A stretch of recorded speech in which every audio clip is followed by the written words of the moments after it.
Hi, Dave. Hi, Cricket. Pamela, Mary, Kimberly, Larry, Denise.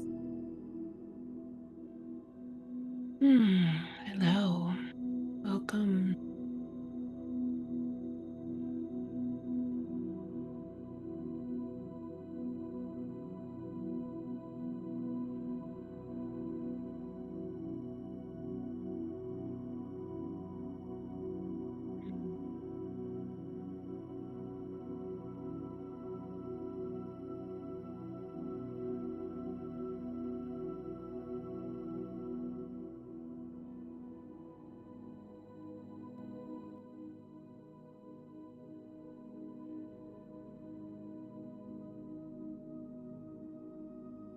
Welcome, Jennifer. Welcome, Scott. Good to see you.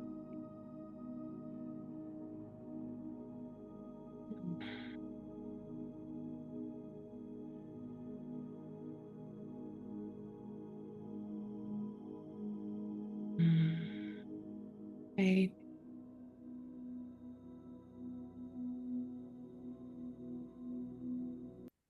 I'm going to go ahead and begin. Welcome back to the Ecstasy of Impermanence. This is our last journey together. Welcome. Let's just settle into our present awareness. Whatever anchors are helpful, the breath, the body, wherever the body is touching matter, the bum, the back, the feet, the hands.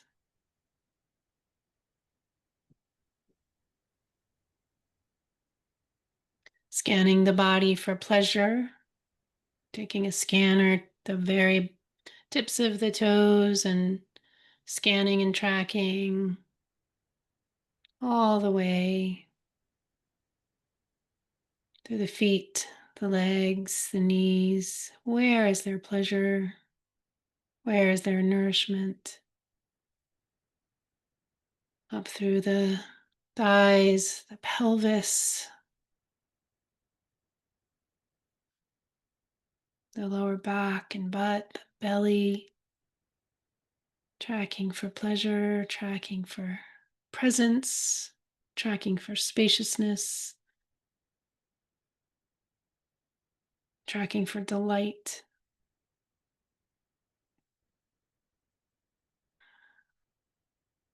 Tracking for curiosity.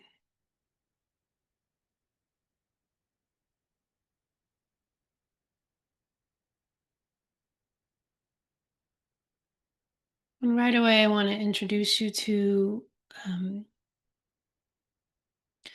the field. The field around us is a living, interconnected matrix of vibrational, intelligent, and coherent rhythm. So many names for it, but as we begin to relax and feel the field around us, we're going to play with this tonight and see how we can dance and have it come alive. For right now, just noticing it.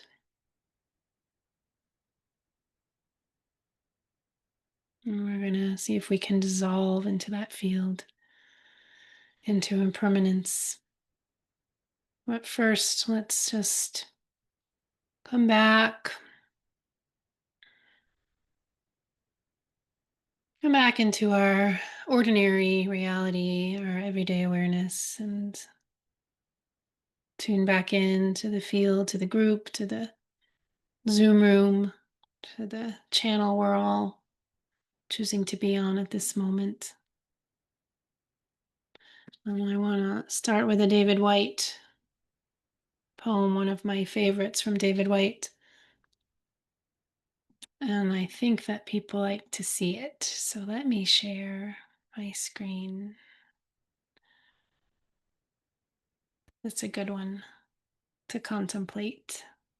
I'll read it 3 times. The only choice we have as we mature is how we inhabit our vulnerability, how we become larger and more courageous and more compassionate through our intimacy with disappearance.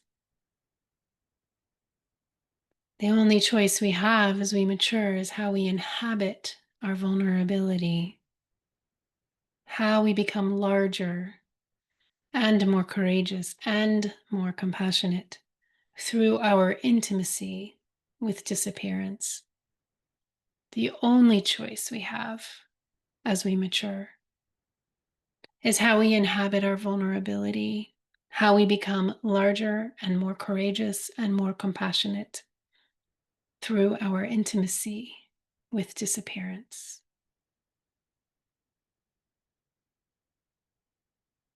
I think David White so beautifully captures there the essence of impermanence, really, so beautifully. So, yeah, last week we talked a lot about. I mean, I've nicknamed these courses internally, and I shared them last week. The first week, I called it "Discovering the Luminosity," that we are in this moment tuning into our own vehicle, our own incarnation, can access the luminous. And then last week, I called "Alchemizing the Shadow," is what happens when we hit our conditioning, our patterns of conditioning. How can we dissolve those and work with those and be with those and introduce patterns, different patterns? And this week I'm calling death as the beloved, right? And playing with the idea that death is a lover. Death is our lover.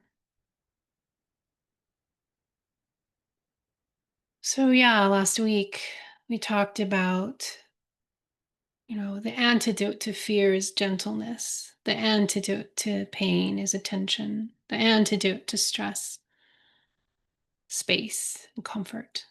And how do we bring those into our experience in the moment, and really still playing with, this play, pleasure, nourishment. I'm going to put this list back up.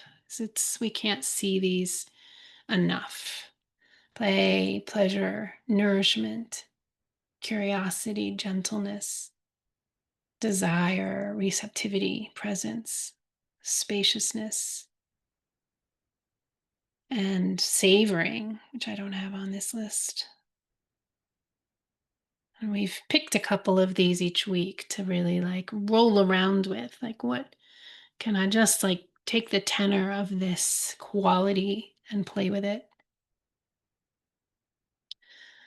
We also talked about alchemy last week. How do we take, how do we take this negredo, this sort of ego ridden, shadow ridden existence, right? And alchemize it into something like the experience of divinity, right? And that idea of alchemy being a metaphor, right, for the descent. How do we descend into the body and then with it make space for the illuminated self, the radiant self, which is the thing we're all longing for?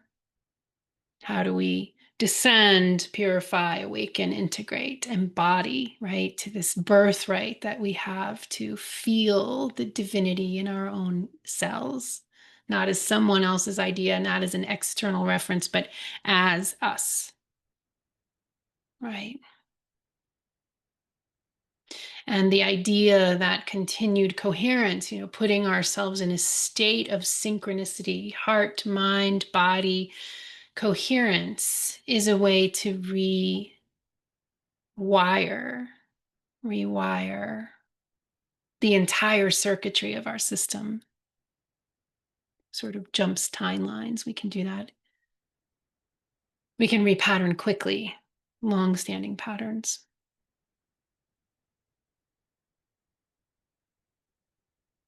So, yeah, I want to open it up to some shares here because we shared so beautifully at the end last week, and I just wanted to bring some voices in.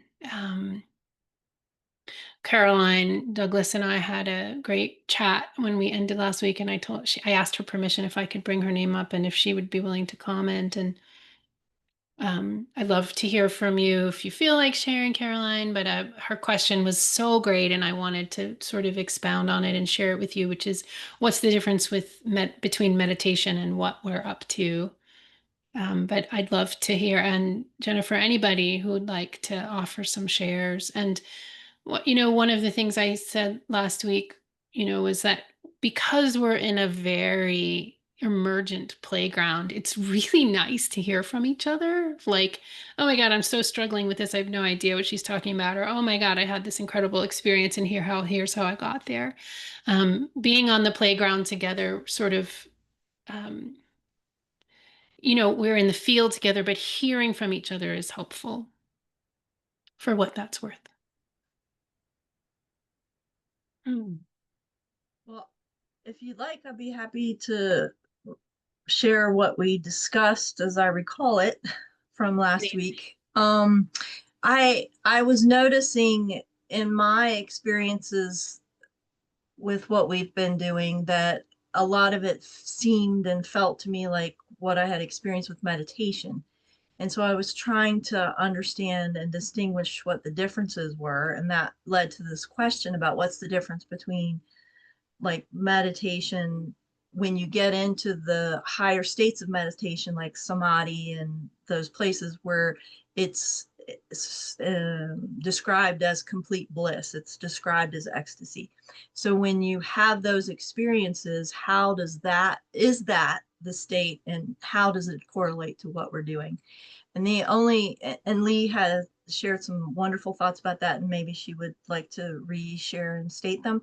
But I also wanted to share that one of the things that's been very exciting to me, not only in having the opportunity to do this class, which is amazing, but how it's synchronizing with a book that I'm reading that I wanted to offer to everybody if anybody has an interest in kind of like the mental gymnastics slash science correlation between tantra and science. And the title of the book is Tantric Psychophysics, a structural map of altered states and the dynamics of consciousness. And so I've been reading this book and it has paralleling things that Lee is sharing in the experiential sense, but it's providing some of that backstory for me that helps ground me to understand it in some of the language that I really like to read about. And the author of that is Shelley Renee Joy, Joye. Thank you. Sounds thick. Is it an easy read, Caroline? I actually doubt that it's a very easy read unless you have a little bit of knowledge and experience with Buddhism and Hinduism and the meditative processes that go with those mysticism schools. And you have a little bit of knowledge about physics, because basically what she's trying to do is align the mysticism schools with science. And it's something that I personally have been looking to have a deeper understanding of for a long time. So it parallels an awful lot what you're teaching us here, but it also connects it to like my experience with science and nature, which really floats my boat. So I find it, yes, you have to have a little bit of a background, but she's very easy read and she's an excellent writer. So she gives you some of the background as you're reading it. But if you know a little bit about any of that stuff, it helps. Thank you, Caroline. Any other shares? Lee, I'd love to share. Just as a chance to offer my just my voice and my truth about the experience in our first class. And this would be my first opportunity. But it's often the case when I start to do somatic work, especially in a really slow, intentional way, I can feel intensity. And what I started to do was to call in the voice of, the witness and the observer. And I had a really sweet experience. It felt almost as if there was this equality between, my higher self and my body.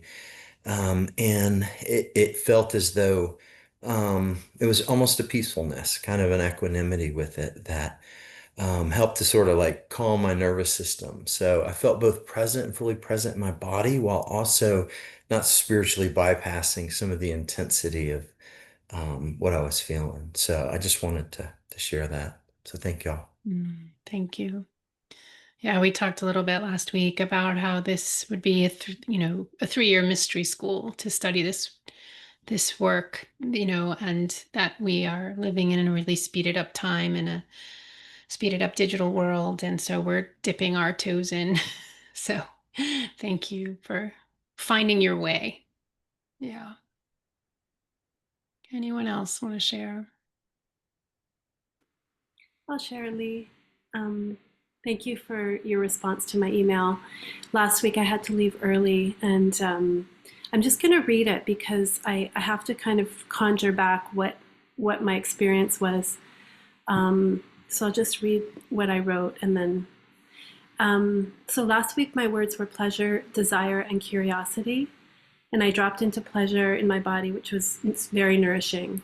And then when Lee invited in the darker aspect, my body went right into control and restriction, which was kind of surprising.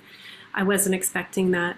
I have a habit of controlling, of wanting things to be a certain way, and also a desire and craving, a fundamental need for wildness and abandon and expansion.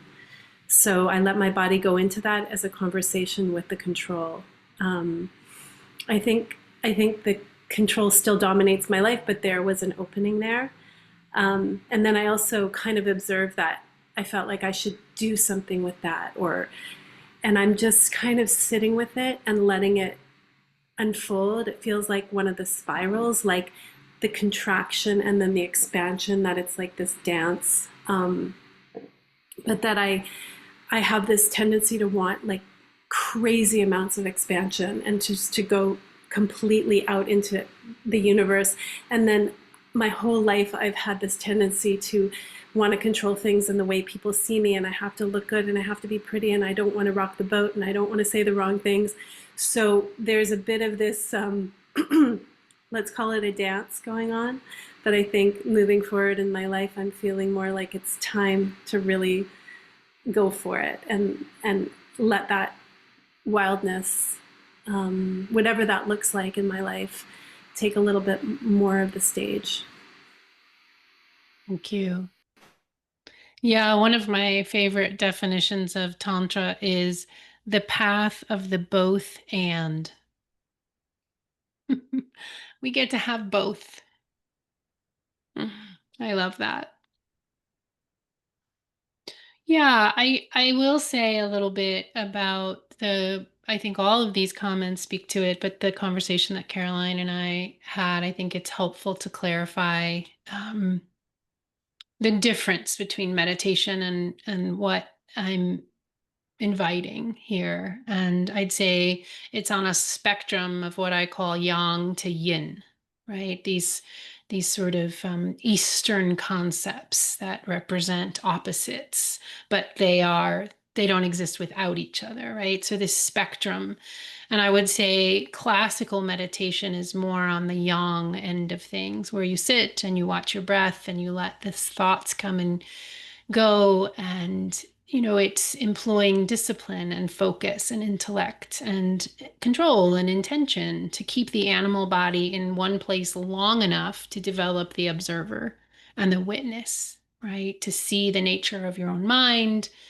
And over time, this allows our awareness to rise above all of the noise, right, into clarity and refinement. And I think the strength of this path is for sure its rigor and its ability to pierce the illusion. but its limitation is some disembodiment, right? It can leave sort of the animal body out of the picture. And I think it risks becoming a little abstract or cerebral. And we have a lot of this in our culture. Science takes a lot of this path, philosophy, certain yogic paths. My partner's really into this Walter Russell work, which is this sort of brilliant exploration of light and cosmic patterns. And it's super intellectual. And it's like, it's very heady, and it's, all paths lead home. But as we live in a very young culture, we've talked about this discipline, focus, achievement, productivity, measurement, and that kind of disconnection from the body, that over efforting really leaves us with a lot of pathologies, right? We're exhausted, we tend to be addicted, we don't have as much creativity in our lives. We often have to suppress our emotional bodies, and a lot of unacknowledged trauma, right? So the world is shifting, and I think what I'm bringing is much more on a yin path, the yin part of this spectrum, and I'm introducing this idea that forget the mind. The mind is the smallest part of us. Let the animal body out to play. Let desire show us the way. Listen, receive, and begin to trust our impulses, and then watch ourselves come alive. Right. And so for those of us who are sort of cut off from the body, from maybe even from physical work or engagement with the natural world, the more we live in boxes and stare at screens and shut off our emotional lives, this can be like completely foreign, right? Completely foreign. The yin path emphasizes embodiment, receptivity, and surrender as the gateways, right? Instead of transcending the body, it leans into the body, right? And what I know is that to be a good lover of life, of self, of another, one needs to be in the body. There's no question. There's just no question. To be a good lover, we need to be here. So we play and we practice together. So many of us grew up in a culture where we cut off our bodies. And so we court pleasure, creativity, receptivity, presence. And from my experience, having dabbled in so many different traditions, this path is a more nourished, for me anyway, I would say it's a more nourishing and a much more effective, and maybe even I would say, I don't know if I would use the word efficient, but for me, it's a quicker way to get to this coherent realms. I'm not struggling with myself. I'm not trying to turn something off. I'm actually allowing the flow to move. So other lineages that walk the yin path is all of the somatic lineages, continuum and cranial sacral biodynamics and body mind centering. The shamanic and indigenous traditions are big time in the yin camp. And all erotic and pleasure based practices, really. Art, dance, creativity. And the strength of the yin path is that it's a deep intimacy with life, and it doesn't exclude pain, contraction, fear. It welcomes it all. Its limitation is that it lacks structure, which I think some of you are like, I don't understand what is the structure of this thing, right? It can feel vague or disorienting or even indulgent, right? And without grounding, the yin can sort of drift into a wallowing kind of place. So just to lay out that framework a little bit, and I'm bringing the yin now because it's needed to restore balance, and the body, if we're going to befriend death and the body, it reminds us that we have all of the tools that we need, that pleasure is medicine. And it rewires this nervous system in these beautiful ways through softness, through gentleness. And most of us don't need more control in our lives. We need more belonging. We don't really need more achievement. We need more gifts of softness. So that's where I'm coming from in the tantric path. I'll just say, there's this concept called it's called tapas and spanda, and it uses a river as a metaphor. And the yang of the river is the river banks and the bed of the river, right? And the yin is the water that flows through, right? So without the water, we're dry and parched and lifeless. We're just a dry riverbed. But without the banks, we're flooded and uncontained, right? So just checking in with our own inner river right now. Where's our own inner river? Are we dry? Are we flooded?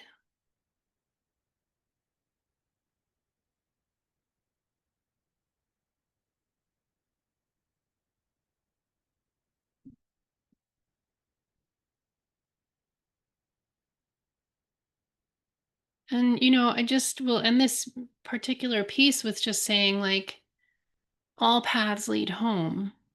All paths lead to the divine, right? And there's lots of paths that take a middle approach as well. Taoism beautifully takes a middle path. Qigong and Tai Chi and mystical Christianity is fabulous for taking a middle path. Yoga, um, Vipassana meditation, which is tracking the body the entire time, fabulous. Lots of tantric traditions take a middle path. So, yeah, no matter what road we travel, we're going home. And as Rumi would say, your heart knows the way, run in that direction. Your heart knows the way, run in that direction. Any thoughts about this? Has this been helpful to put some framework or context on what we've been up to?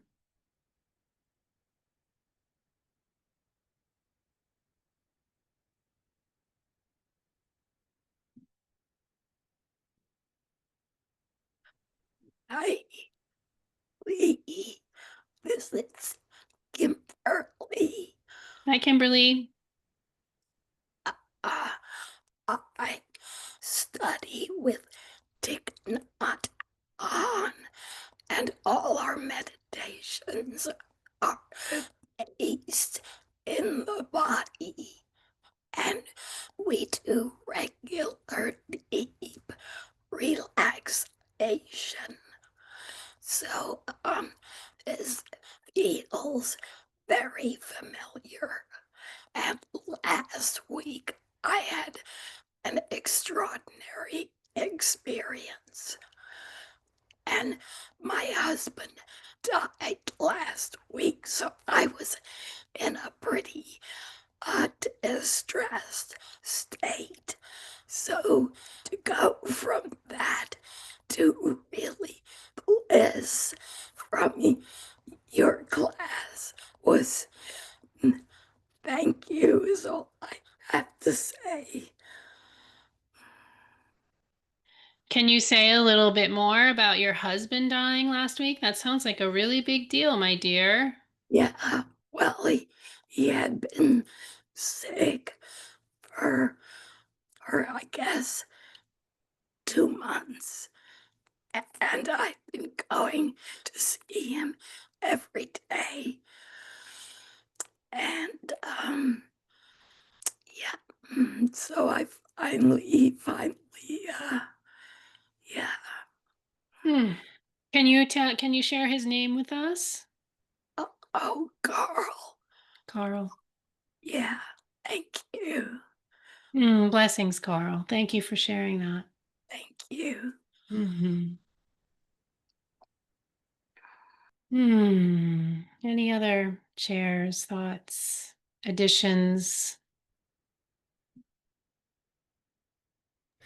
I have a thought, Lee, just when you were sharing about the river and the flow, and what came to me is the masculine and the feminine. And you didn't come out and say that, but I'm just curious if that was your maybe implication, and if not, what your thoughts are.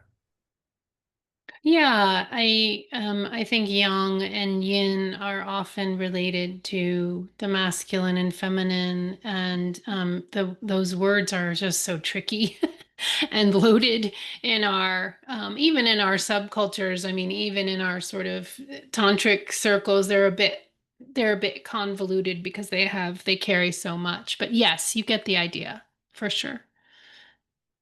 The structure, the one that holds the structure and the one that holds the flow. And we have all of that within us, regardless of our gender.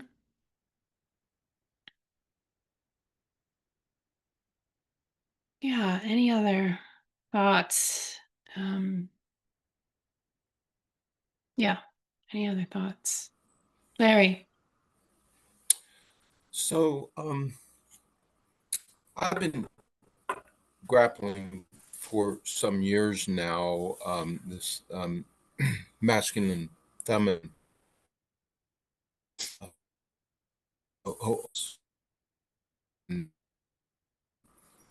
uh, more experienced um, relationships where I'm really turning now to um, an ecofeminism and thinking of myself as a feminist in training, if you will.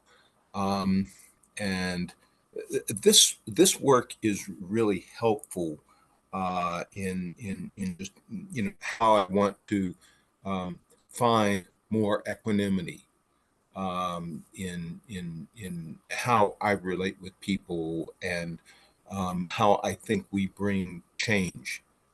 Um, and um, yeah, yeah, just this idea of how to um, um, balance, become in more balance when um, for some of us who have grown up with just so much being ingrained with masculinity and dominating culture and wanting to um, explore how to become softer um, and just flowing with the river, yeah, with the water. Yeah. Thank you. I find Yeah, this helpful. oh, good. Thank you. Yeah, you broke up a little bit, but I think I got the essence of it, that it's been helpful not only as you look at your relationships with other people, but just how you think of it internally in terms of um, balancing out the structure that you grew up with. Yeah. And, I want to normalize discomfort, in the journey of finding our way, that because, like you have spoken to, and so many have spoken to, that the subtle realms, the relational realms, the sort of feeling the field, the intuitive, impulsive, somatic, these have been scary places for many of our institutions, for many of our religions. And so I'm asking you to drop into and trust something invisible, right? To orient by your feelings of pleasure and play and nourishment internally. And for those of us who haven't done much of that, it can feel like very unfamiliar territory. And yeah, I think I'll send out the Peter Levine Healing Trauma book that I referenced last week with Anna. I don't think I put that in the resources last week, but it's a really great place to start, of just like, oh, I have a body, here it is. So in this space, we are practicing a very different kind of intelligence, right? And it's not about doing, it's not about fixing, it's more about listening and allowing. Yeah. And you're not doing it wrong, right? If it feels vague and disorienting, you're not doing it wrong. It's this subtle architecture that you're sort of we're starting to tune into. Even me, even those of us who play and practice in these realms, like, yeah, it takes attention and time to really stay here and develop those pathways. So when you know the body, if the body is like, oh, there's something yummy here. I mean, that's always my cue is like, is it yummy? Great. Then the discomfort is worth it, right? Yeah. This intelligence serves us in our lives in so many ways. So let's last questions, last comments before we move on to our mats. Dale, please. Oh, Dale and then Linda. Yeah, so I'll just say what a gift paying attention to a couple words was this last week. Space in particular. I know about space, but I'm mostly pretty much in me.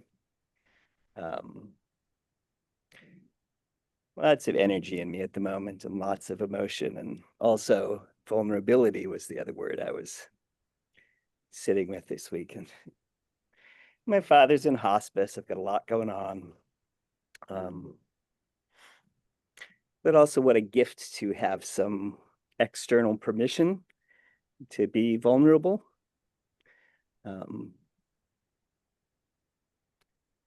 I've had some surgery recently and my body isn't functioning the way I want it to be. So I'm really resisting that and trying to sort of fortify and stabilize and push that away in spite of what I do for a living.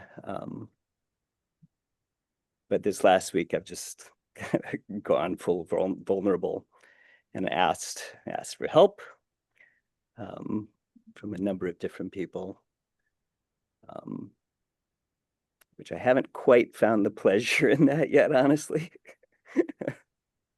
That was an intriguing comment you just made about, I mean, there was a certain delicious aspect to it for sure. So anyhow, reluctant to have this three session program end. But I'll just share one other thing about space. My wife and I were hiking this past weekend, and I was in a lot of pain. Being outside actually helped that a lot, but we were sitting atop a mountain, and it was kind of windy, and these ravens started dancing. And it was just so lovely to just kind of join in that dance and be part of that space. It was such a moving experience. I've had ravens come and sort of say hi before, but yeah, anyhow, Yeah. Thank you. Thank you. Thank you for your vulnerable share. And yeah, just reminding us, the Joseph Campbell quote of the cave you fear to enter holds the treasure you seek, and the bigger the wound, the bigger the gift, right? And these portals that are our vulnerability. And when we enter them with choice, wow, that's a potent place. So thank you. Thank you, Dale, for modeling that. Linda. Yeah, so in some work I've done with group conflict, I've noted, well, first of all, I'll ask people, how comfortable they are with conflict, and most people are not very comfortable with conflict. And but what I notice in groups is that the energy is where the conflict is. And so I always just say you follow the energy, follow the energy of the group, and you'll, find those conflicts. And I was just wondering if that kind of parallels with, I wrote down follow the discomfort. Does that kind of parallel with that? Well, it's funny because there's a group of us forming a tantric church. We're incorporating as a church, and we just wrote a conflict resolution policy, and it's this like masterpiece of content that none of us could probably achieve quite yet, but it's all about leaning into it. Like, how do we just like really see like this is such a gift? And so I love that you brought that up. And I think I would go back to what we were doing, or what we talked about last week, which is, um, our conditioning is a pattern. Our pain is a pattern.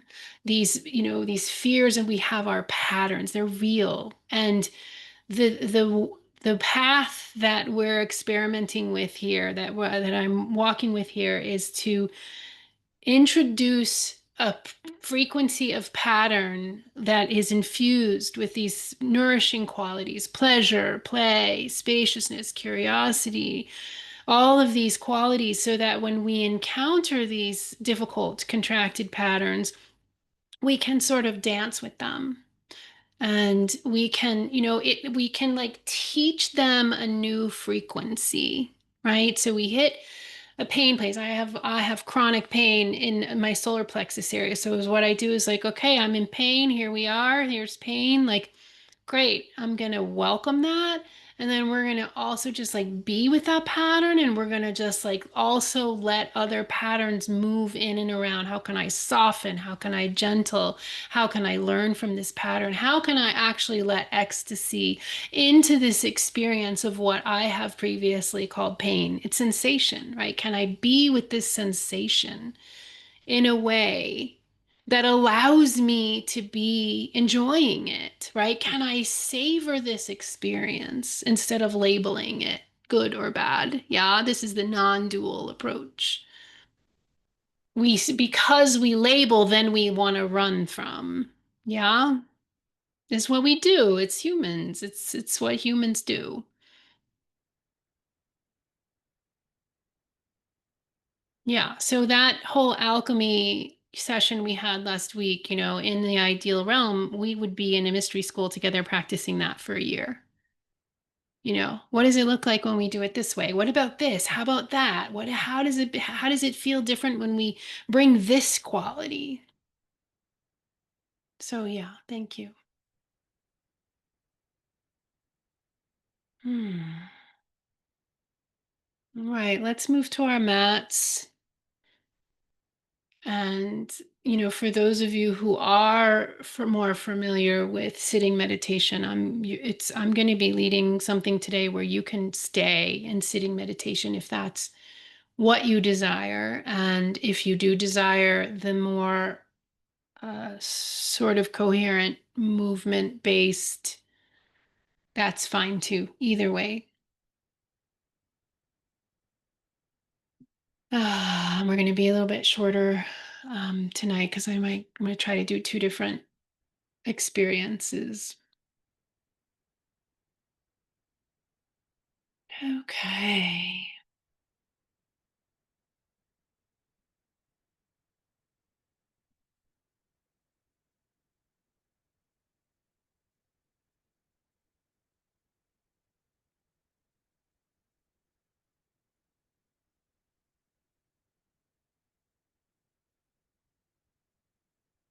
Yeah, so just settling in,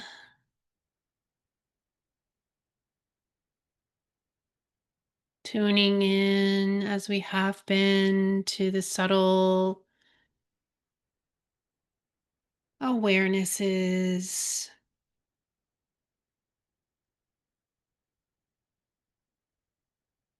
the witness, watching the breath and the movement, welcoming wave patterns.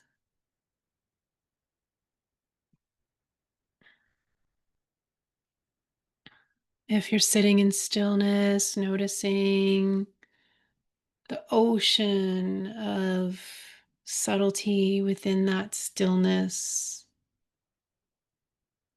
If you're moving, see if you can take forever with one undulation,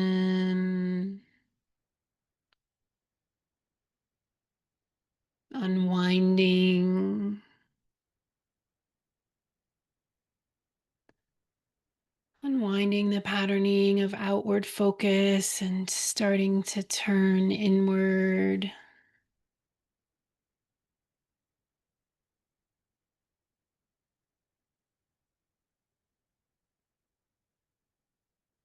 the looping curves or shapes.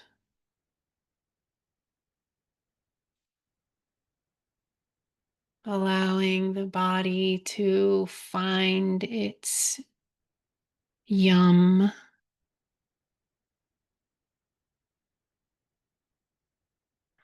Where is the nourishment?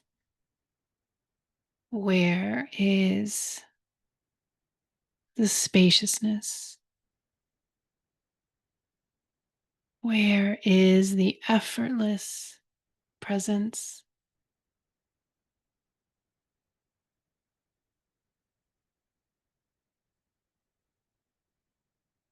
Can you bring more gentleness?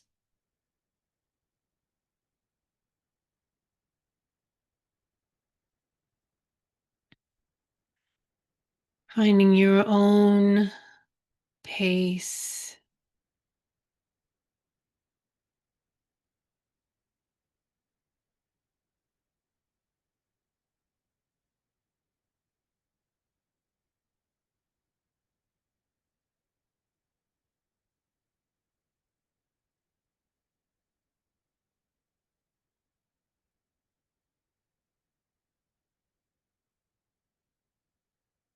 And last week we got to tune into our midline,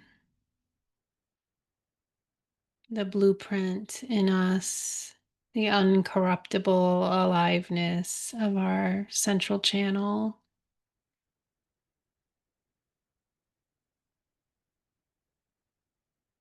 And for those who are resonant with that, you can feel that blueprint extends out around us in unlimited waves, interacting with the field.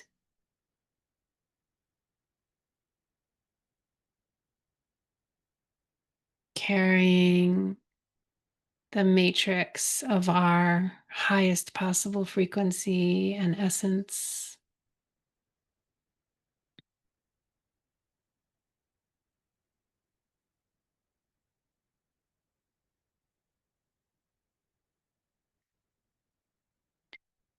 Yeah, and tapping into, again, the field, that alive plasma, quantum biofield, electromagnetic, rhythmic, relational, responsive field of vibration and frequency.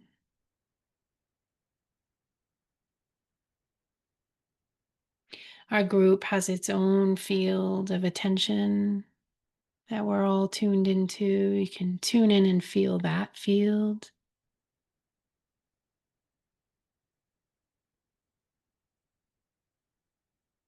There's a field of benevolent support.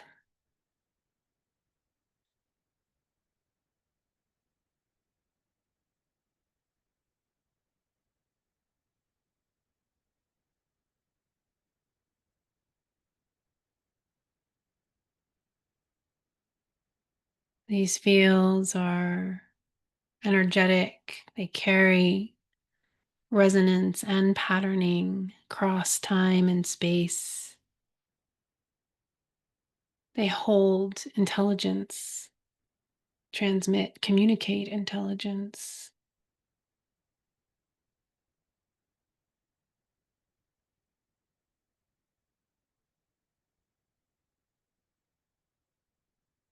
See if you can become this field.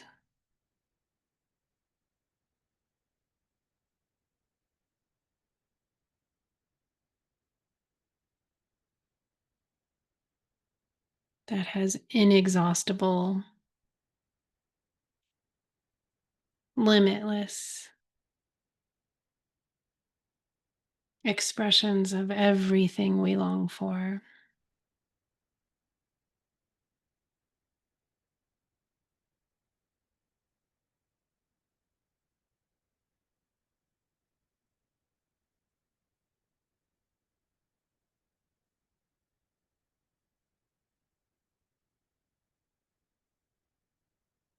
I like to dissolve into the field.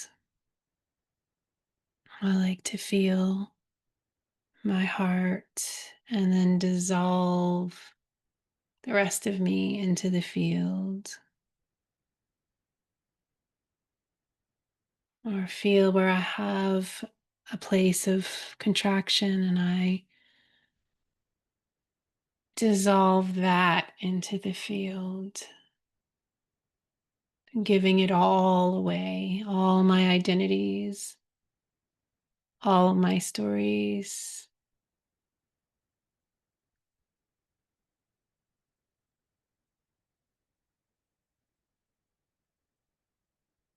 Letting the primordial consciousness really just become who I am.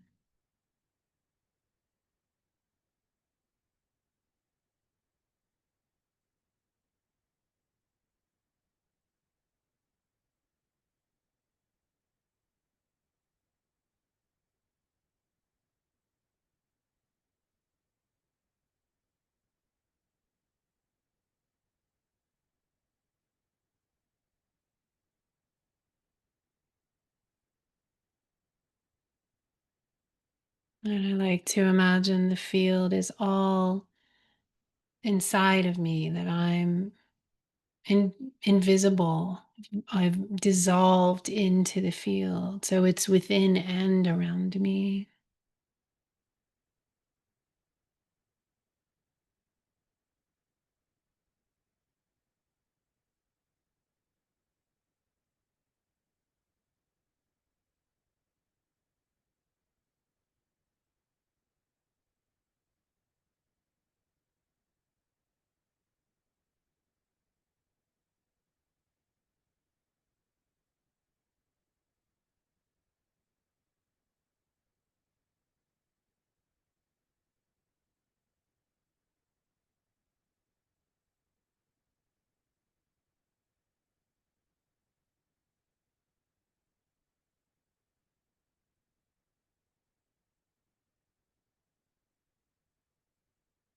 Mm.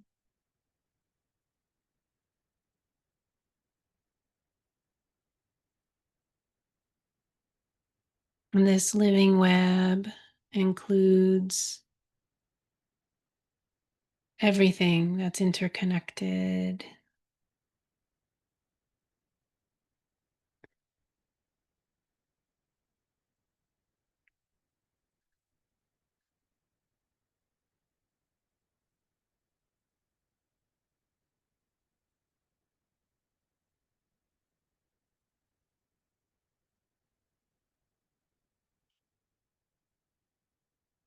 And the midline in us is the field.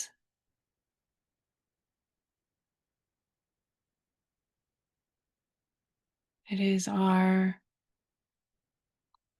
unique version within us.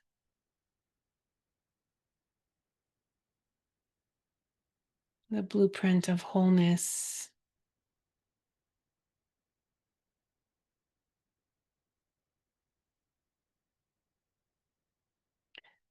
And see if you can become more of the field and less of yourself.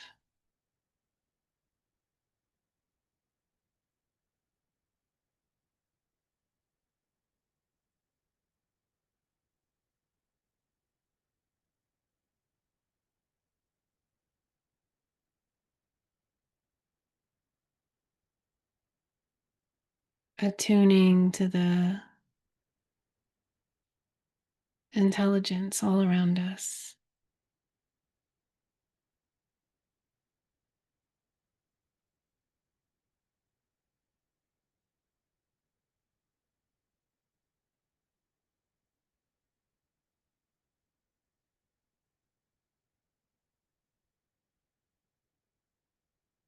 This is what the mystics call the eternal now. Both the ground and the groundlessness of being. We are here and not here.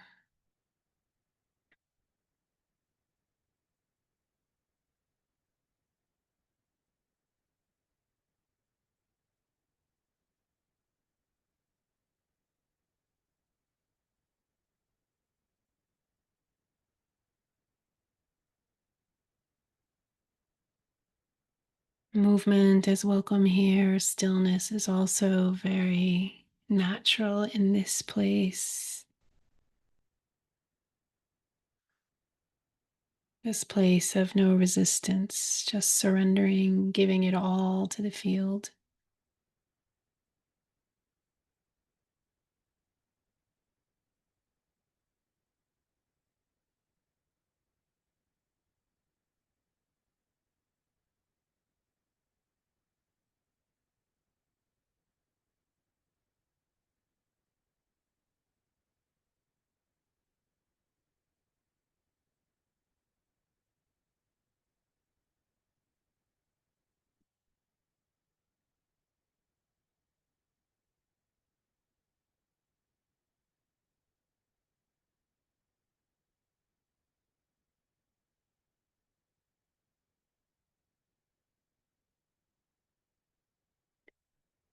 Experimenting with how far outside of the body the attention wants to be.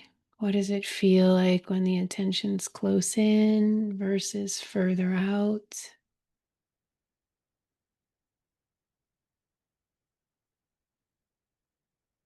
What are the different sensations?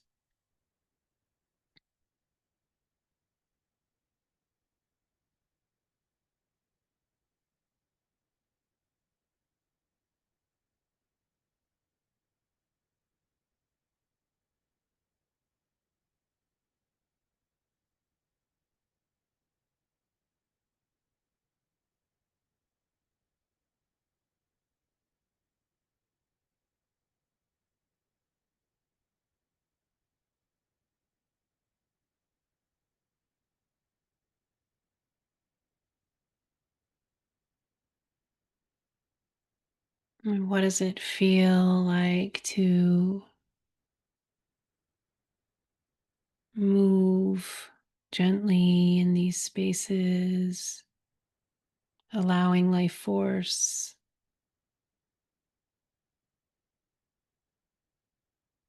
in and then letting go?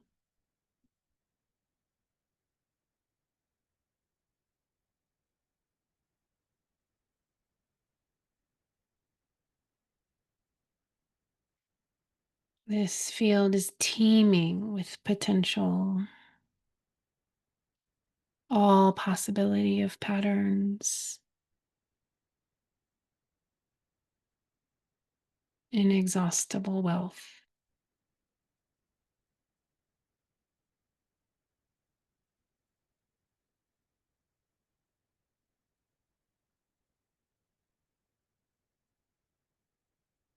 How does the heart respond to this surrender?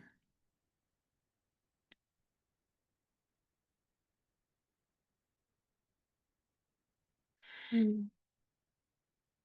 Bring in sound if that feels right. Cave sounds or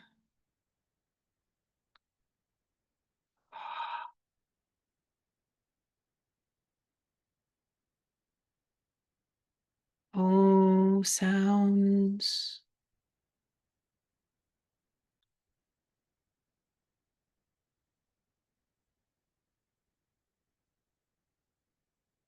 Where's your curiosity in this moment? Your gentleness, your delight.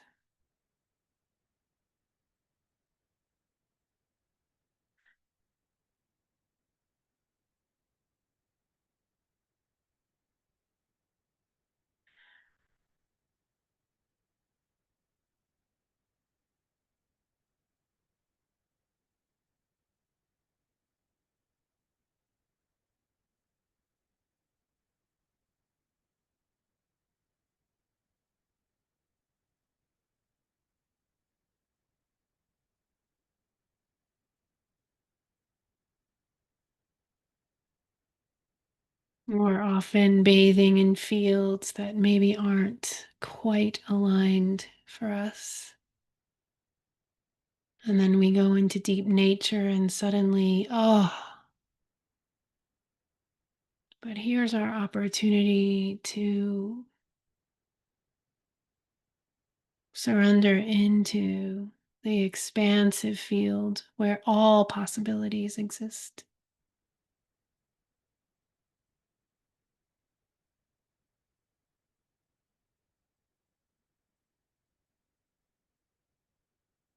Which thread of patterning feels the best?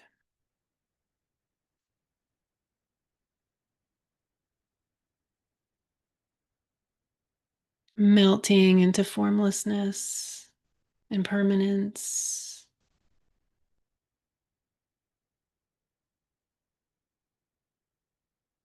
melting into the fluidness of the field, of the plasma field, as Einstein called it.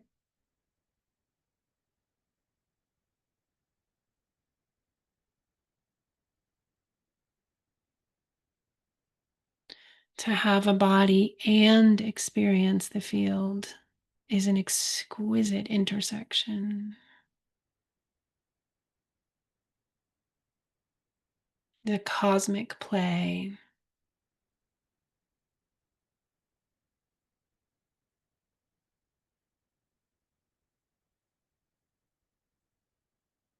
Giving it all away to the field.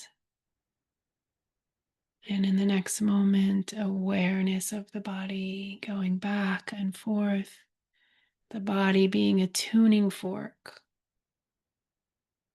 for frequency.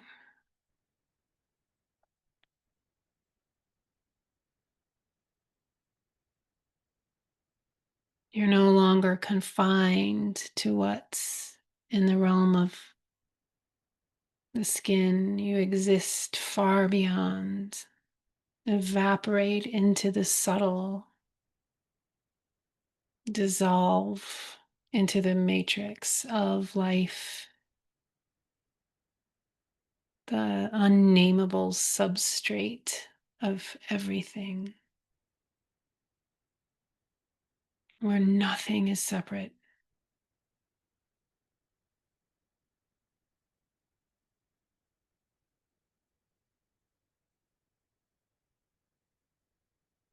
Mm.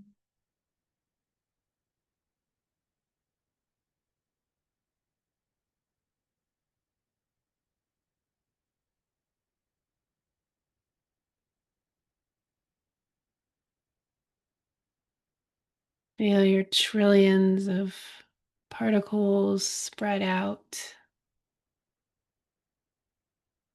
in unlimited space, and yet there's still a pulse of life here.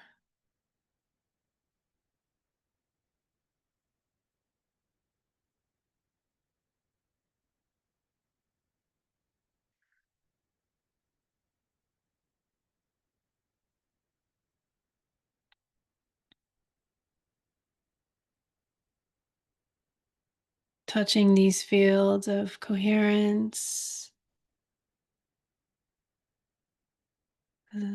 synchronizing of the heart, mind, the field, the body, disappearing. I call this mystical embodiment. This is where healing is accentuated, where the boundary between the self and the infinite melts. We're both here and not here. Our presence becomes so full, so saturated that form begins to melt into formlessness.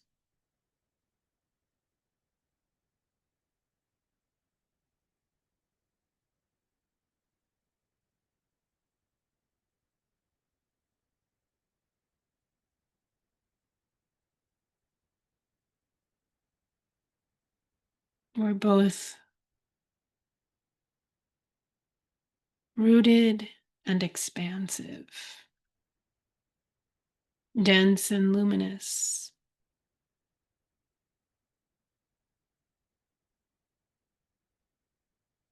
tapped in our unique way.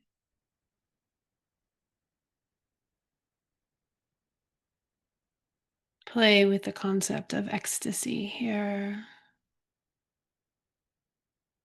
Allow an ecstatic union with the form and the formless. When our nervous system is no longer organizing around protection, but more like illumination.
Imagining the field inside of you and the field outside of you merging.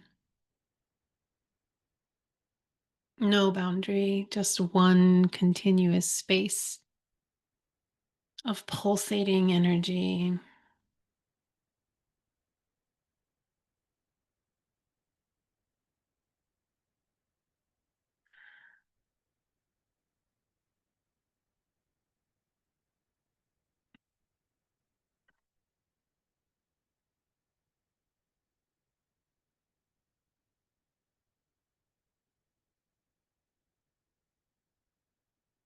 Feel the rolling, shifting kaleidoscope patterns of the field dancing within and around you.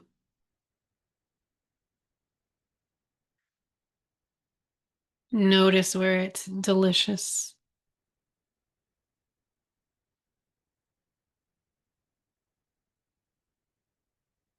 Trusting the intelligence and the rhythm.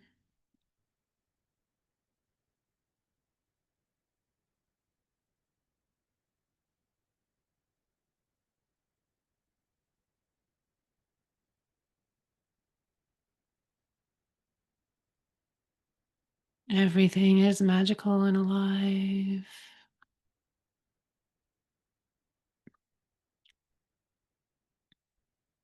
Becoming, becoming in this moment, ever unfolding.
And like we alchemized those places within us, those places of pain, contraction.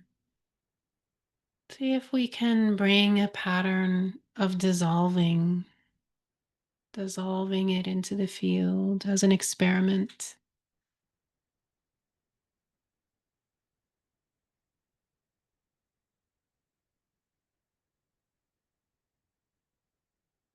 Giving it all away.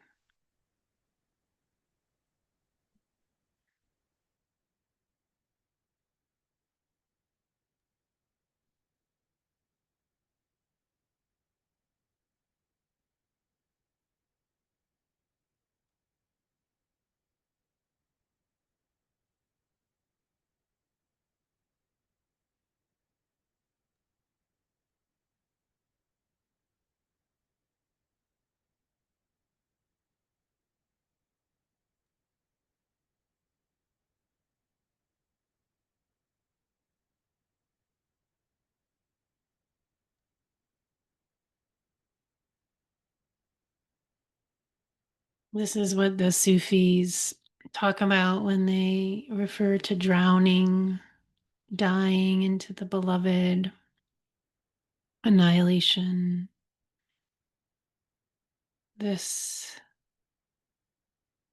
impermanence, this surrender.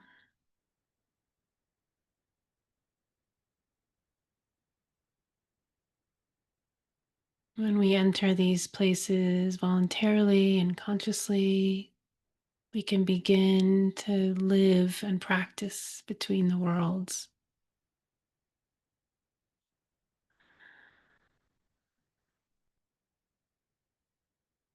Dissolving our illusion of separation.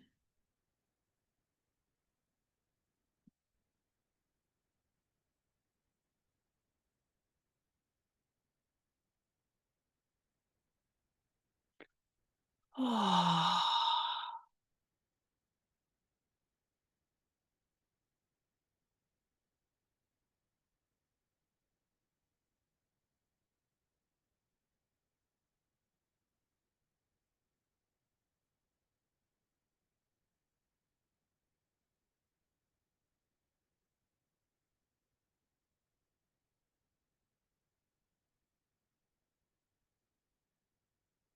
Rumi so beautifully said that what we are seeking is also seeking us.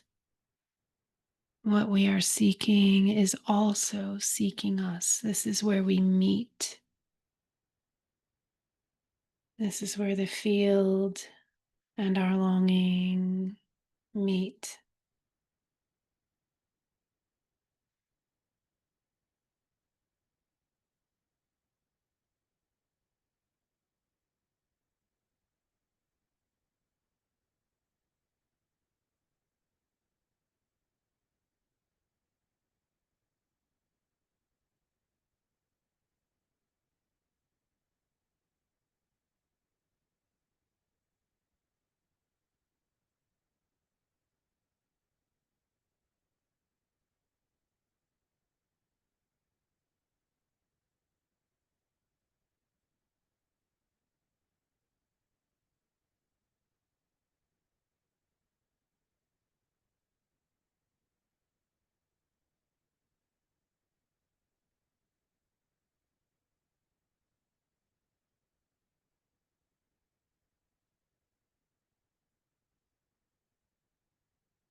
Beautiful. Beautiful. I'm going to begin to transition to some journal or art or movement. for a few minutes or stay right here in this movement or meditation. Well, we'll have about 5 minutes.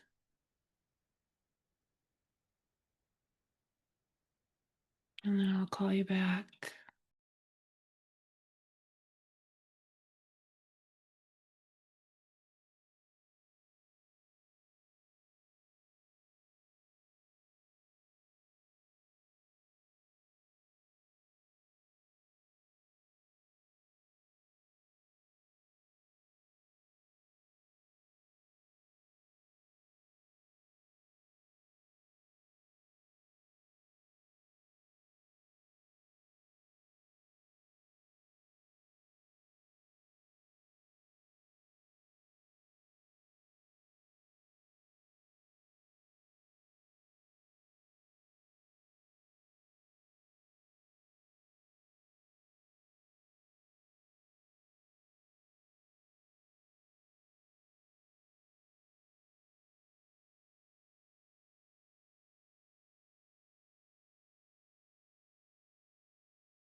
I'm going to send you right into breakout rooms so you don't have to come fully back on screen yet.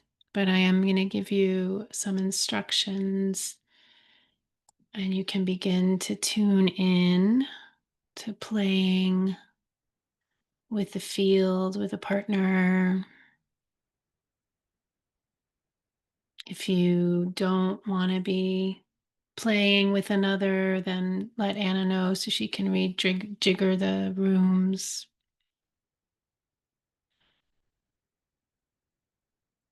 So we're going to take turns. One person will be the point and one person will be the wave. And when you get into your room and just say, hey, introduce yourselves, just decide which person will be the point and which person will be the wave. And the person that's the point is going to bring all their focus, all of their focus onto the beauty and intelligence of the other person.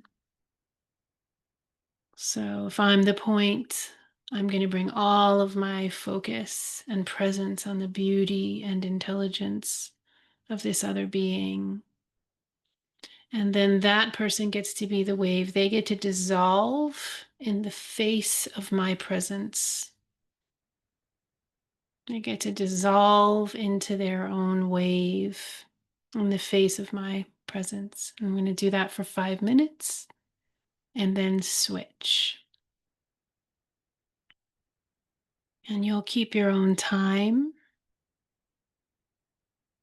And the person that's being the wave, just tap into your radiance. Let yourself expand. Be as blissful as you can while being held by the point, by the presence of the other person. And then at the end, you'll have a little time to unpack that, and then we'll unpack that together. Any questions before we go? You're going to keep your own time. You'll have about 20 minutes. You'll take turns being the point and the wave. We don't realize how much other people's presence impacts us. So we're going to play with this. Can I just clarify that we are not talking while we're doing this? Yeah, during the 5 minutes, I would definitely go nonverbal, play nonverbally. Introduce yourselves, connect for a warm up, go drop into your 5 minutes, and then change. You'll have an opportunity to play both roles and then debrief a little bit at the end. But I would play with the energetics of it without talking. Thank you for clarifying. Any other questions? Zoom alchemy will put you with the perfect person, I'm sure. So enjoy. Ready when you are, Anna.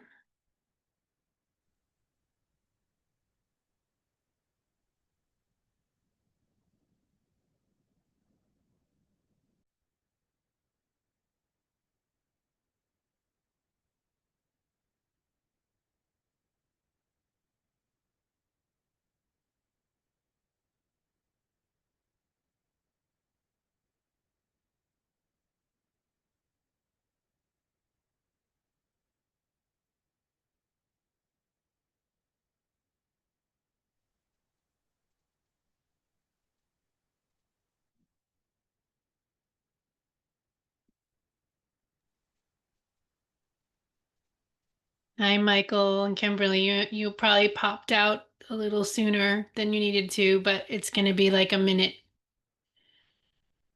You're muted, both of you. But Michael, thank you for the helpful instructions around the sound. I think we got it the second week, so I'm grateful. Well, I listened to your music during the week and I really enjoyed it. Yay. But no music this week. No. Mm-mm. All right.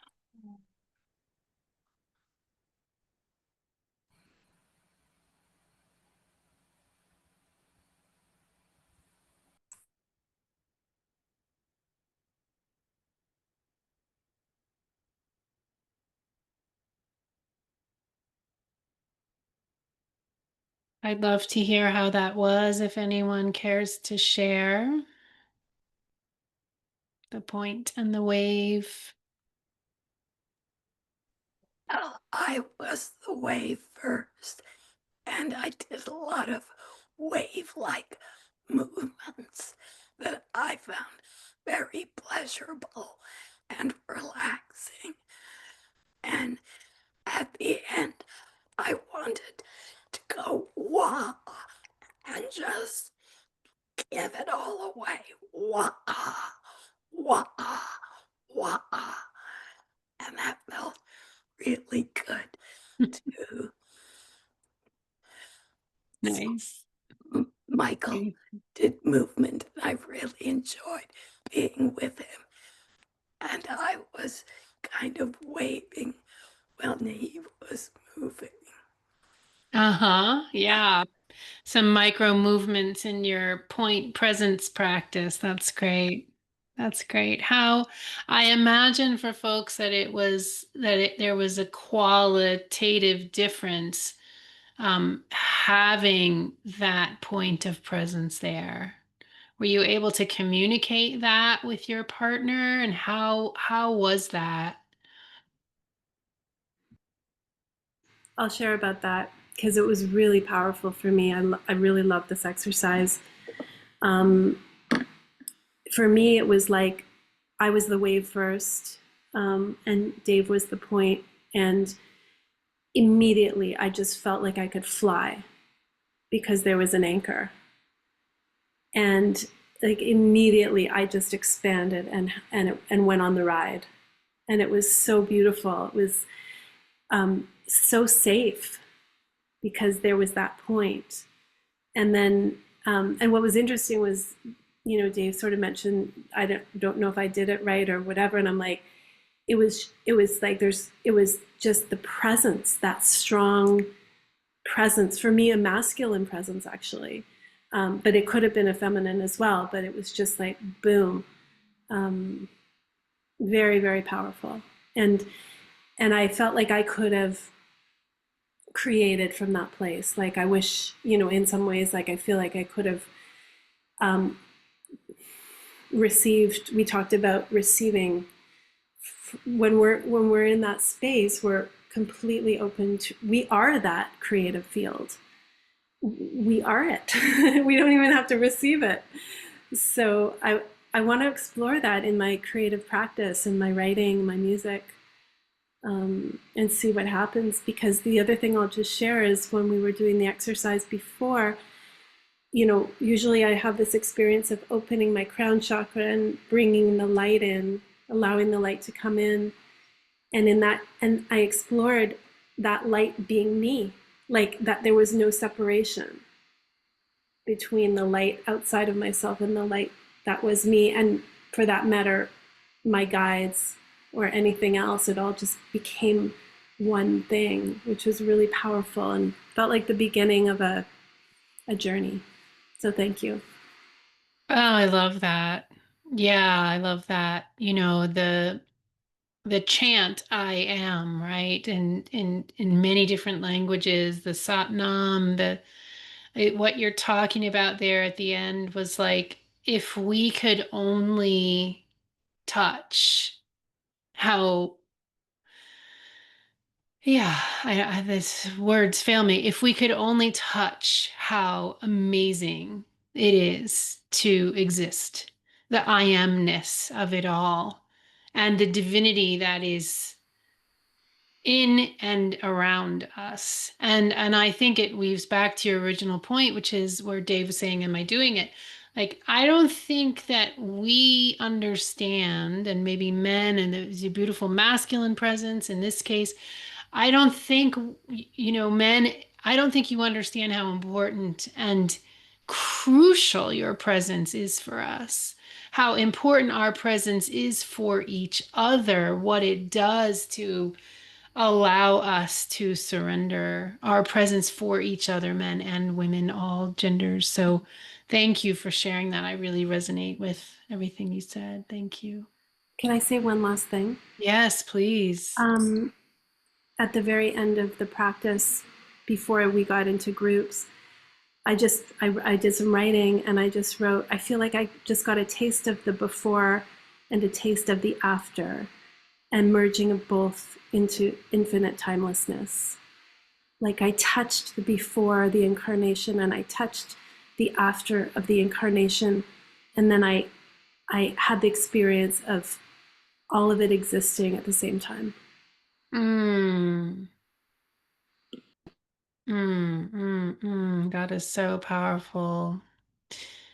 Yeah, I love listening to, there's a whole slew now of near-death experience reports on YouTube. Like there's a whole channel called Coming Home, and like I love listening to them, and it's so fascinating to me. And you'll hear people say over and over and over again, like we're not gone, you know?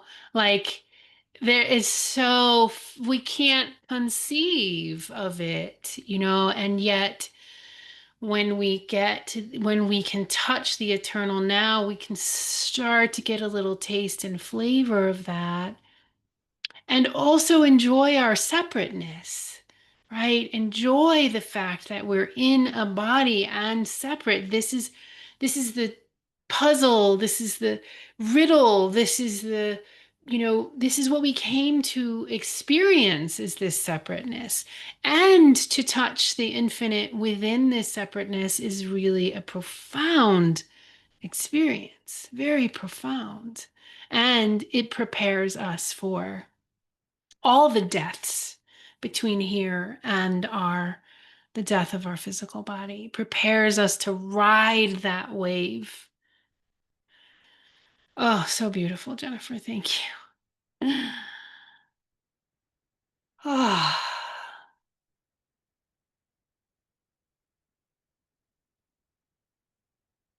Hmm. Jennifer sends me into ecstasy. Woo! Your frequency. Mm. Anyone else want to share or offer any of what we did tonight, any aspect of what we did, whether it was the dissolving into the field, the practice with a partner? Really welcome your insights. This is our last time to sort of share, compare notes. I am early here again. Michael mentioned, the fact that my husband had died last week, and I responded, but I am alive. And just saying that was so thrilling. I had to say it over and over, and Michael joined me. It really, it's so wonderful to be alive, especially when you've been watching someone die. Yeah. At this moment, we are temporarily alive. Yeah, thank you. Anyone else want to share?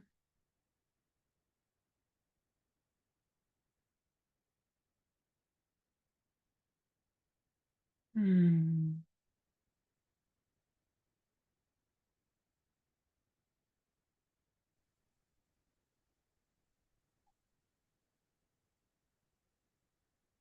Tonight was the experience of being on my mat, which I um, was much more flowing for me than certainly than last week. I struggled last week. I was feeling resistance. I got up. I lit candles. I lay back down again. I did some other things to try to get myself like out of my what's going on here. I wasn't able to really follow the instructions. I couldn't recall what we were supposed to be doing. Um, so I was like, oh, I'm going to come back for the third session because that's what I do. Um, and tonight felt very familiar, letting myself um, dissolve into the field to some extent um, was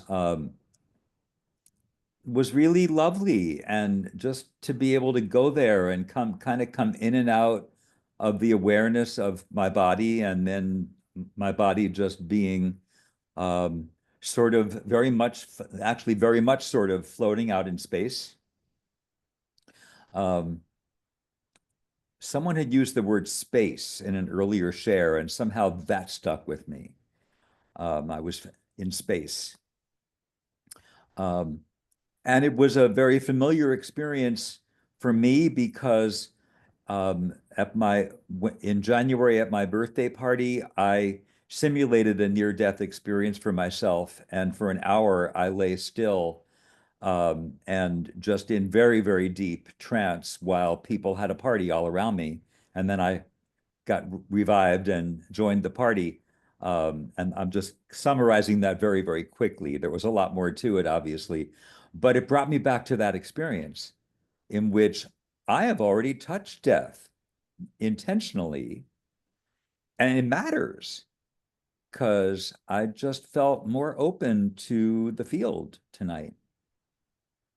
So it took me, if we had spent a year in mystery school working on what we did the first night, I probably wouldn't have made it. So in this modern age, I just, I'm glad I got here to tonight. Thank you, Lynn. Thanks, everyone. That's interesting. Thank you. Thank you for sharing. Cricket.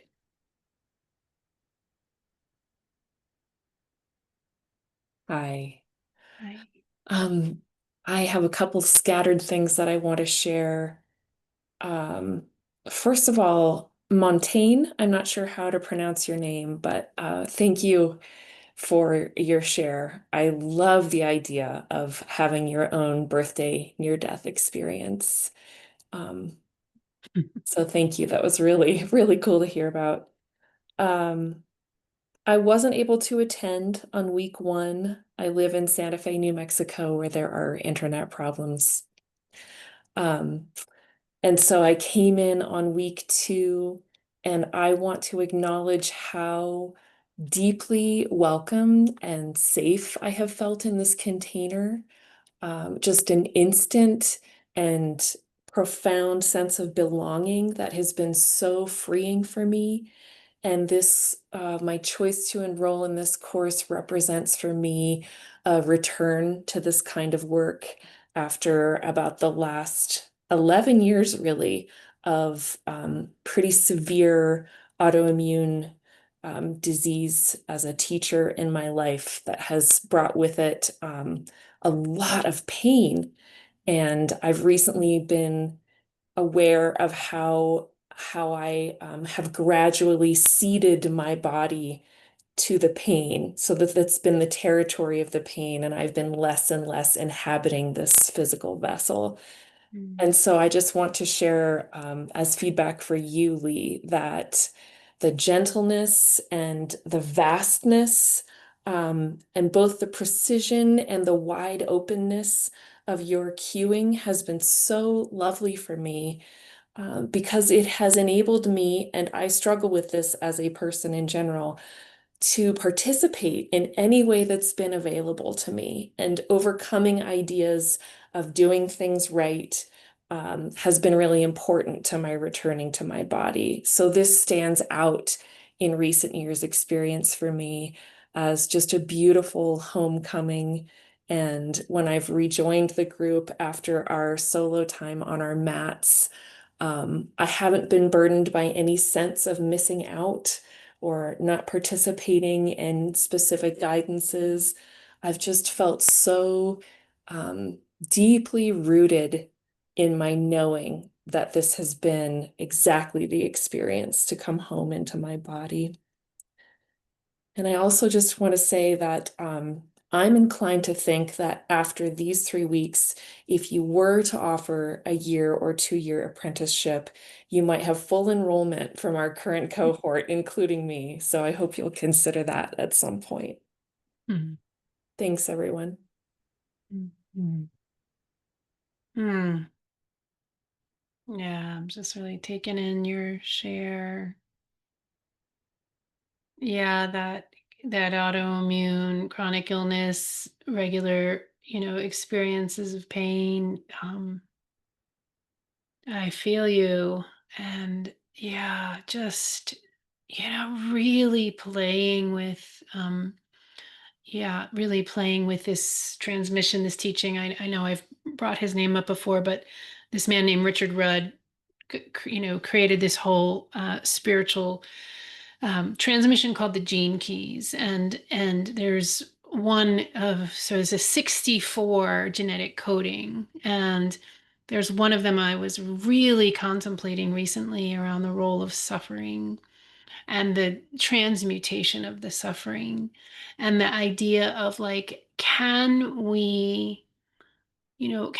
the suffering be the doorway to the annihilation that the Sufis talk about, and I and can the even like the more, because I have, long-standing chronic illness, and like the more present I am with my experience, instead of all the things I do to be like, oh my God, what did I eat? What did I do? Run my carnival show about like how to fix it. I'm always trying to fix it. And like when I can just be present, it's like being present with the thing that's so hard for us. Like it does really open me into this, like the gates of immortality. It's like that Sufi idea of like to die before you die, and this they're always talking about being annihilated by God, right? And to really live the hand we've been dealt, right? To really like see the codes that have been, that what's been given to us is ours to unlock for our own fuel, and I really just recently got just so deeply in this transmission from the gene keys, and how beautifully it relates to this work with death, right? Anytime we encounter something that we don't want to be having the experience of, right?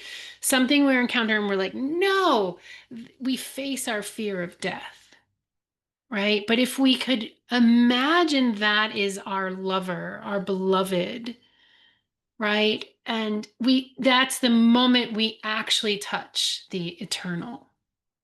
And it's, I'm constantly not doing that. I'm constantly still trying to fix it. I still have my vigilance, but more and more as it becomes a path for me, like it's hard sometimes for me to tell the difference between the pain and the ecstasy in those moments. And I think that's what the sort of Sufis are talking about, like the union with God, as they put it, right? It's like, consume me. Oh, consume me. It doesn't really matter, because the fact that I am in union with this all that is so blissful, regardless of what's going on. So thank you for sharing that.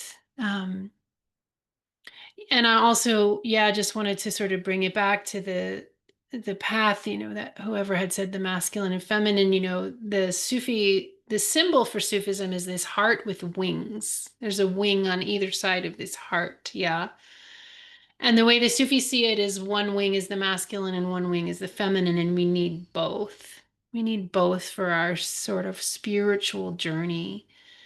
And, I think when it comes to the riverbed and the river flowing, like we have the built-in radar to know when we're dry and parched and when we're flooded. Like we are naturally seeking homeostasis and balance. So that's where I love the wings on the heart. It's like they both help us. They both lift. So thank you, Cricket. That was an inspiring share.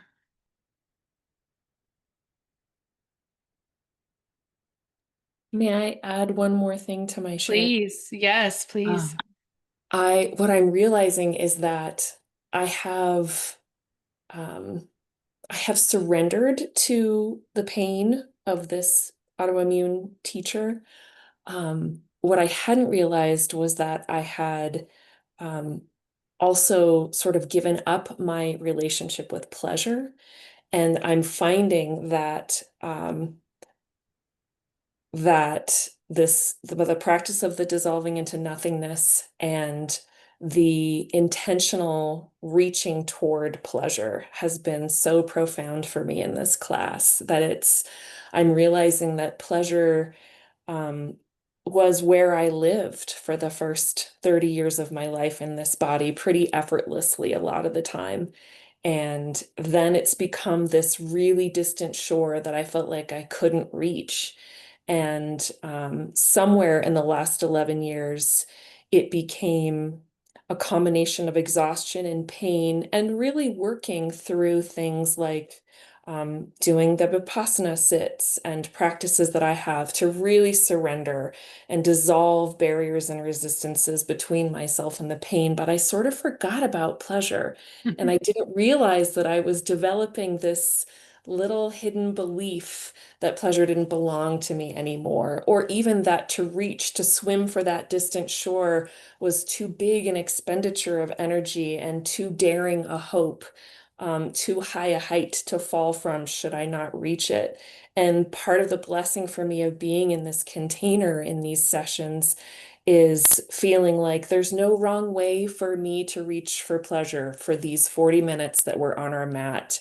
And what I have found is that, like with so many other things, what feels really far away is actually just right there because I am the field and it is me.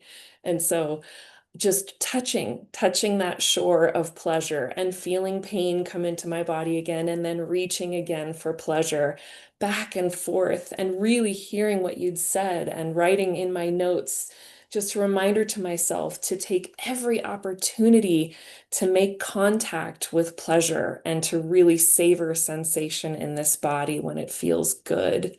So I want to just acknowledge that too, and thank you so much. Mhm. Yeah, thank you for that reflection. So yummy. I talked earlier about, to be a good lover, one has to be in the body. Um, but also to be a good lover, one has to know how to receive. And this is counterintuitive in in some ways. And I attend a lot of sort of group erotic events and have for many, many years. And there's often, especially at bigger events, there's often people on the edges who are really hungry for connection and don't know how to bridge to socially, relationally, and inevitably, in almost all of those cases, and checking in with those people, they are so eager to give, but they actually don't know how to receive, and it's what keeps them separate from erotic delight. And it is the biggest, most important quality of a good death is receptivity, receiving from the field, from the generous present moment, from the giving that emerges all around us. And this is hard for us, especially Western people. We're very outward. So this idea of receiving the I am, receiving pleasure, receiving the gifts of the inexhaustible wealth of the field, receiving. It's what makes us a lover of life and a lover of death, right? A lover of life and a lover of death.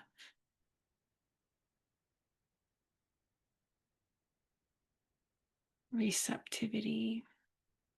Other shares, folks who haven't spoken up yet, I'd love to hear from you.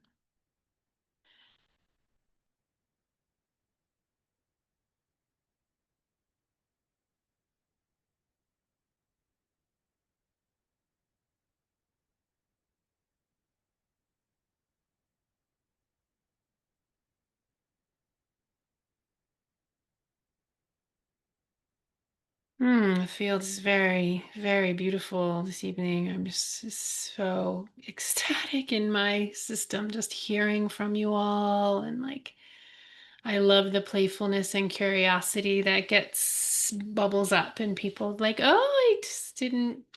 Yeah. And can we be reminders for each other of these? Life is supposed to feel good.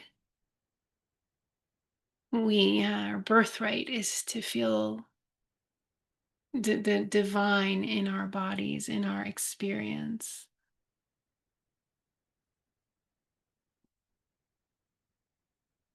We spend a lot of time in hypervigilance, anxiety, and reactivity. I have a very advanced degree in those things, and looking externally for our okayness.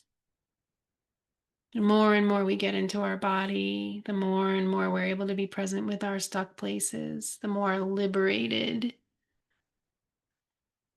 we become.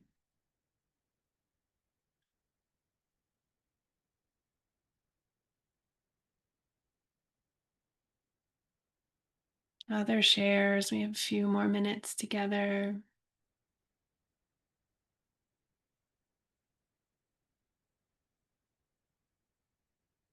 Okay, I mentioned last week the sacred marriage, which is how I see it is,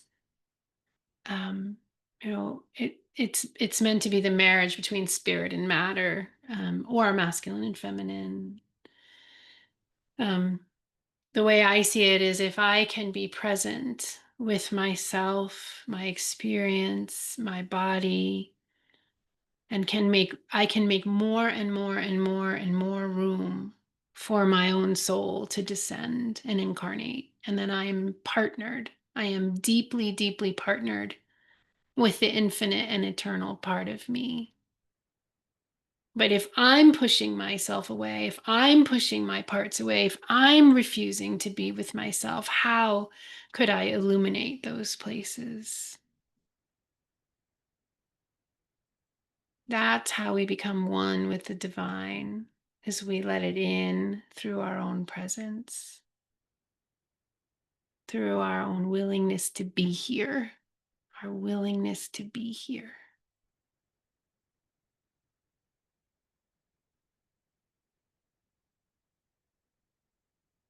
Incarnation is rugged. As I have the Brene Brown quote here somewhere I was going to share with you. Every single person has a story that will break your heart. And if you're paying attention, many people have a story that will bring you to your knees. Nobody rides for free. Every single person has a story that will break your heart. And if you're paying attention, many people have a story that will bring you to your knees. Nobody rides for free. And here, with this play, with this gentleness, with this inquiry, with this curiosity, we're learning that the wound is the gift. The wound holds the code to our own liberation.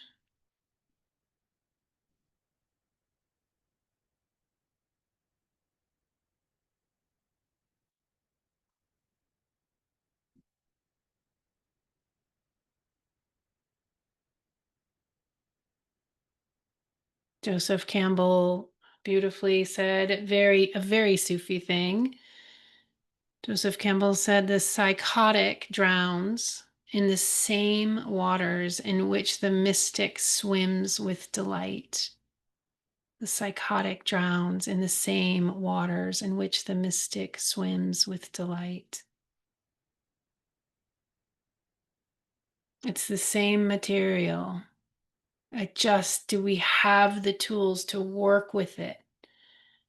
With our own, can we build our ecstatic infrastructure, our pleasure-based muscles?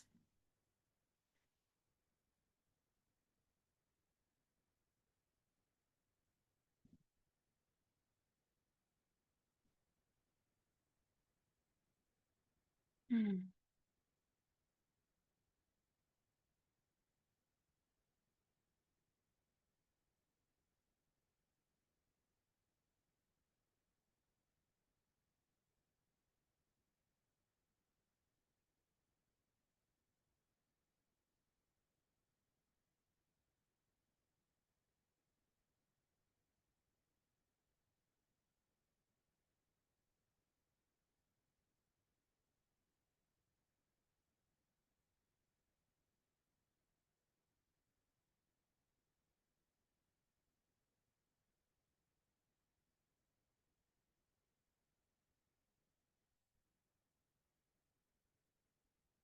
Any last shares before we part?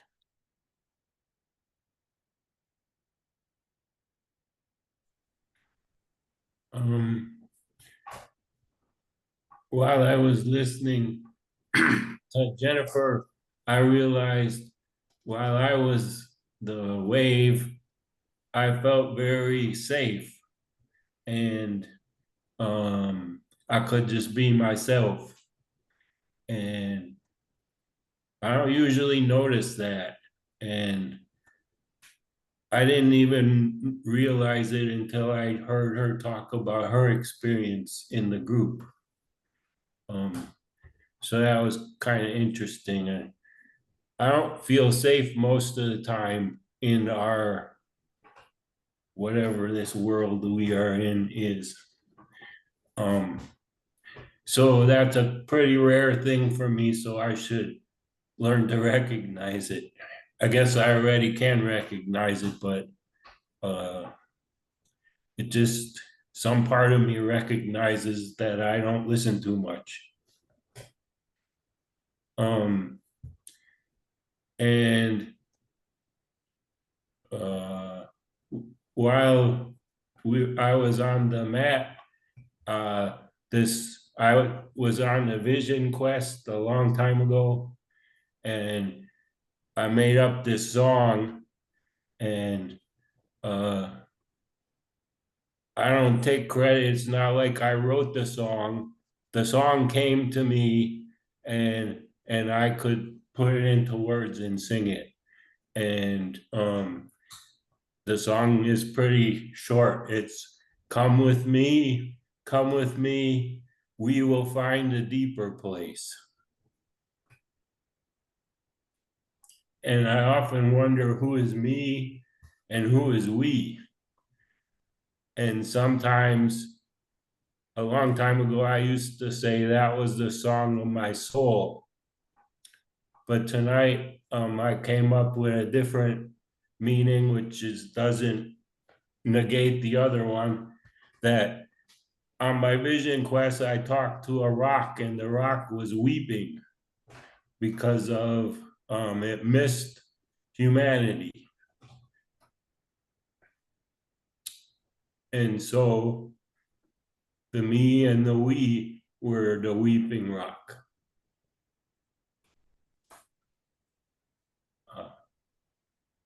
So that's all I have. Thank you for sharing. It's so beautiful.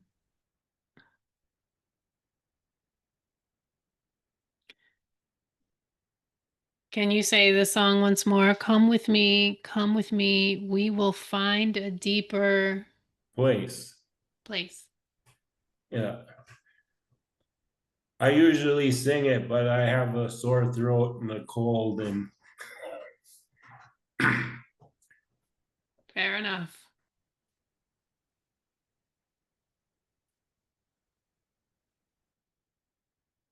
That feels like a song of the soul to me.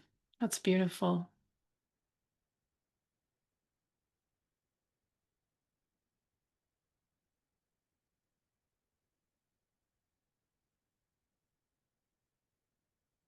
I'm just really tuning into the field that we have created here and with our inquiry, and just it's feeling um so much heart in me, and so much heart connection.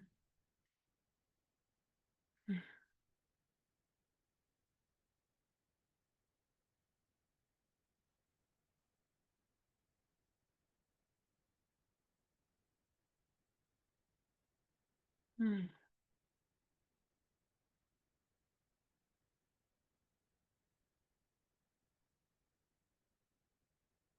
Yeah, can we learn to drink from that place? This is really like just drink from that level of nourishment. If the field is inexhaustible and ever abundant, there is no lack. There's never lack. We can drink as much as we need of that delicious nectar. And it's true when we're together with others in the same exploration, it's more palpable, is what it feels like to me. It's more palpable.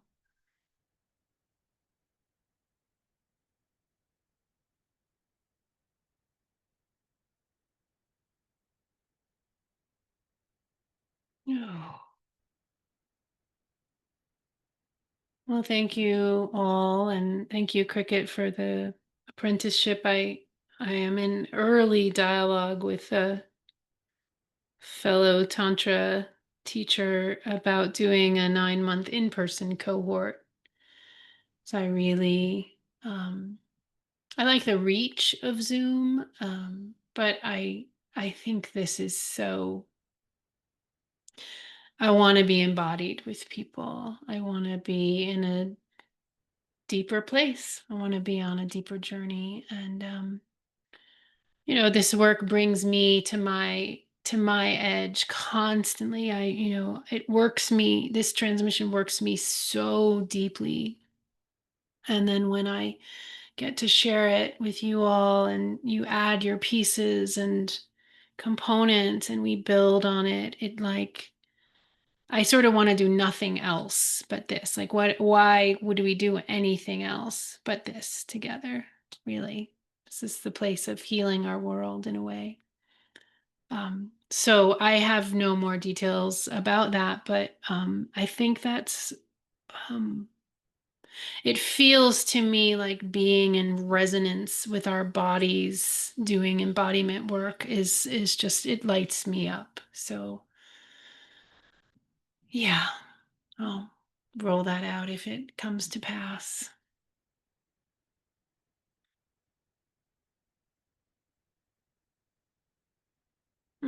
Just loving y'all, just feeling so moved.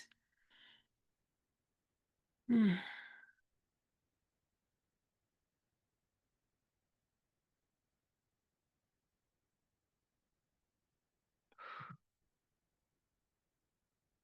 This is the pattern. This is the pattern we want to attach to. This is the pattern we want to entrain, right? We want to entrain to this pattern. This is our birthright and our destiny, to entrain to this pattern. This is heaven on earth. This is sacred union.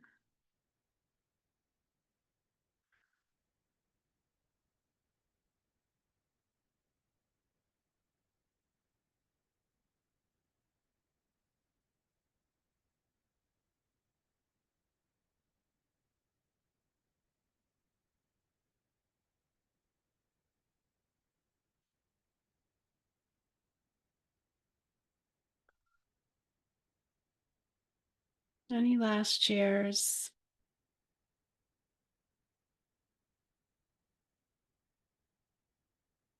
Or we can just bliss out together for the last few minutes.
Mm.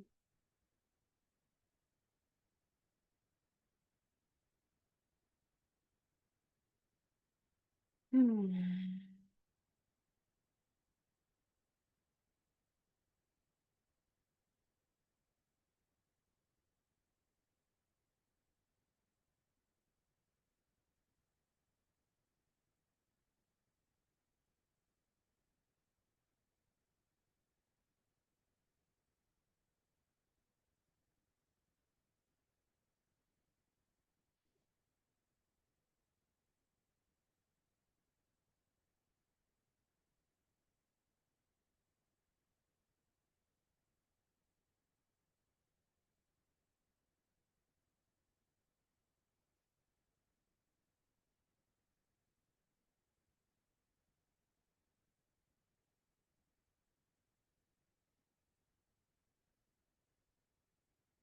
Hmm.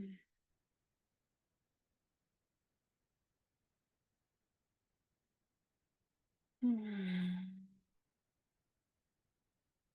Well, thank you all for being brave to take a journey called the Ecstasy of Impermanence. And thank you for being willing to touch the delight and the suffering in your own existence and entering the realms of vulnerability and, yeah, these doorways to coherence. So grateful to play together. Mm. Happy to stay on and chat, and so just honoring time and closing the container. Go if you must, stay if you will, and farewell until next time, this realm or another realm. So much love. Mm.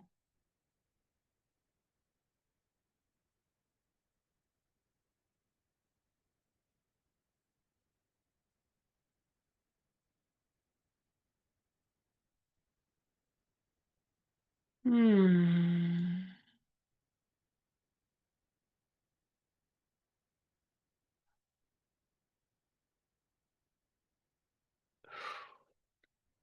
Powerful, powerful group field this evening.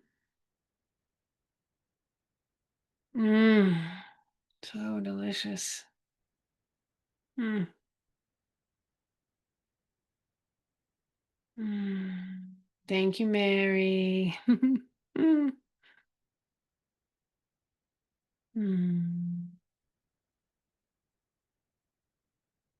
Mhm.